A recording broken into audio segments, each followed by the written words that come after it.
તાપીની વ્યારા નગરપાલિકામાં ભાજપનો કબજો. તાપી દિયા સમાચાર. વ્યારામાં ભાજપને 26 બેઠક, કોંગ્રેસને 2 બેઠક. ધ્રાંગધ્રા નગરપાલિકામાં ભાજપનો કબજો. ધ્રાંગધ્રા નગરપાલિકામાં ભાજપે 32 બેઠક જીતી છે, કોંગ્રેસને 4 બેઠક મળી છે. ચોટીલા નગરપાલિકામાં ભાજપનો કબજો. ચોટીલા નગરપાલિકામાં ભાજપને 20, કોંગ્રેસને 4 બેઠક મળી. પાટડી નગરપાલિકામાં ભાજપની ક્લીન સ્વીપ.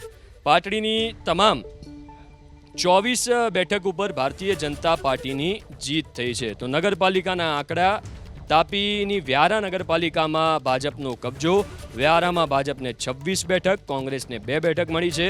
ધ્રાંગધ્રા નગરપાલિકામાં ભાજપનો કબજો છે. ધ્રાંગધ્રા નગરપાલિકામાં ભાજપે 32 બેઠક જીતી છે, કોંગ્રેસને 4 બેઠક મળી છે. ચોટીલા નગરપાલિકામાં પણ ભાજપનો કબજો જોવા મળી રહ્યો છે. એટલે મોટા ભાગની નગરપાલિકાઓ, જિલ્લા પંચાયતો, તાલુકા પંચાયતોમાં તમે જુઓ કે ભારતીય જનતા પાર્ટીનો ભગવો લહેરાઈ રહ્યો છે.